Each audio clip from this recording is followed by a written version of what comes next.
Sebelum dunia diciptakan, apa yang merupakan firman sudah ada. Dia bersama Tuhan dan dia adalah Tuhan. Sejak awal, firman itu bersama Tuhan. Melalui firman, Tuhan melakukan segala sesuatu, dan tidak ada yang terjadi tanpa itu. Firman adalah sumber kehidupan, dan hidup itu memberi terang bagi semua orang. Terang bersinar dalam kegelapan, dan kegelapan gagal memadamkannya. Ada seorang pria bernama John, yang diutus oleh Tuhan berbicara tentang cahaya.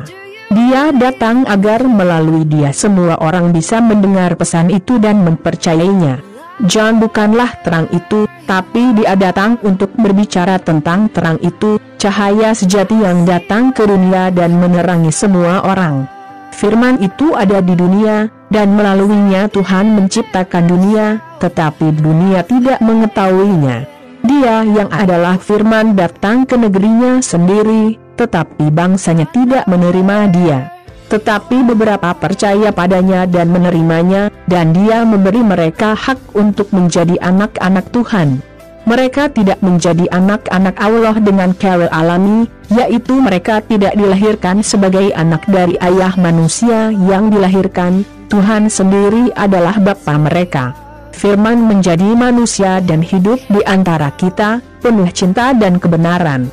Dan kami melihat wahyu tentang kodrat ilahinya, kodrat yang dia terima sebagai putra tunggal Bapa.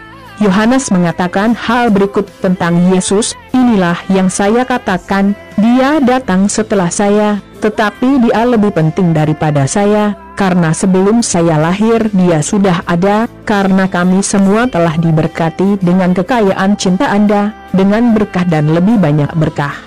Hukum diberikan melalui Musa, tetapi cinta dan kebenaran datang melalui Yesus Kristus. Tidak ada yang pernah melihat Tuhan. Hanya Putra satu-satunya, yang adalah Tuhan dan berada di sisi Bapa, menunjukkan kepada kita siapa Tuhan itu. Para pemimpin Yahudi mengutus beberapa imam dan orang Lewi dari Yerusalem untuk bertanya kepada Yohanes siapa dia. Yohanes dengan jelas menyatakan, "Aku bukanlah Mesias."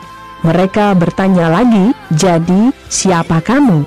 Apakah Anda Elias?" "Tidak." "Bukan aku," jawab John. "Apakah Anda nabi yang kami tunggu?" "Tidak," dia membalas. Kemudian mereka berkata kepada Joao, "Beritahu kami siapa Anda sehingga kami dapat memberikan jawaban kepada mereka yang mengirim kami. Apa yang Anda katakan tentang diri Anda?" John menjawab, mengutip Nabi Yesaya, "Akulah orang yang menangis seperti ini di padang gurun, persiapkan jalan untuk dilalui Tuhan." Mereka yang dikirim ada di antara orang Farisi. Mereka bertanya kepada Yohanes, "Jika Anda bukan Mesias, atau Elia, atau Nabi yang kami tunggu-tunggu, mengapa Anda membaptis?" Joao menjawab, "Saya membaptis dengan air, tetapi di tengah-tengah Anda ada seseorang yang tidak Anda kenal. Dia mengejarku, tapi aku tidak pantas mendapat kehormatan untuk melepaskan tali sandalnya." Ini terjadi di desa Betania, di sisi timur sungai Yordan, tempat Yohanes membaptis.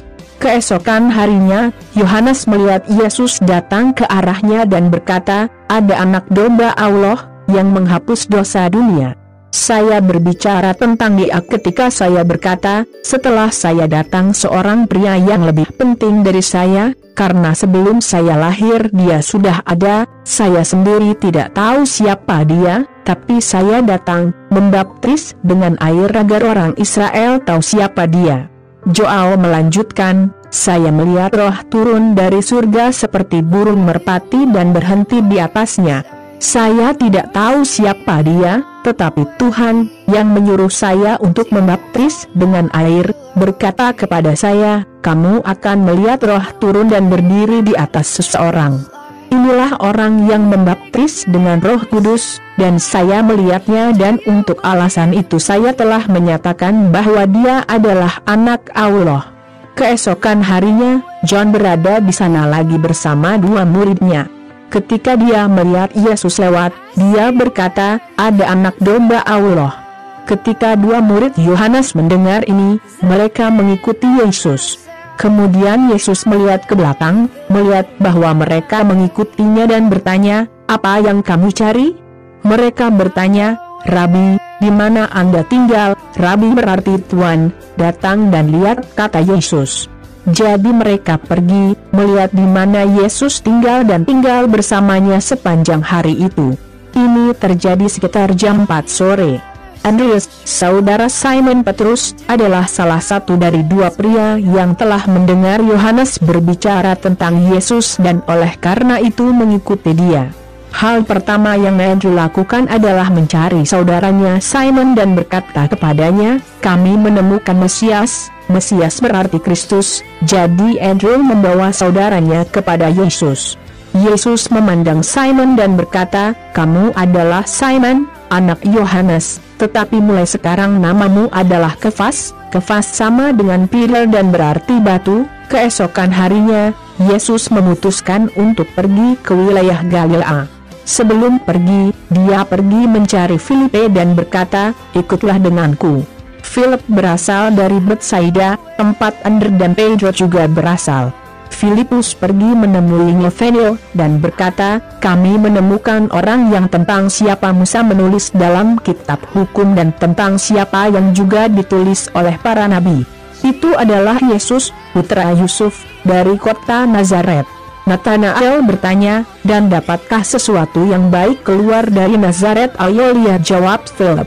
Ketika Yesus melihat Nathanael datang, dia berkata tentang dia, "Ada seorang Israel sejati, seorang pria yang benar-benar tulus."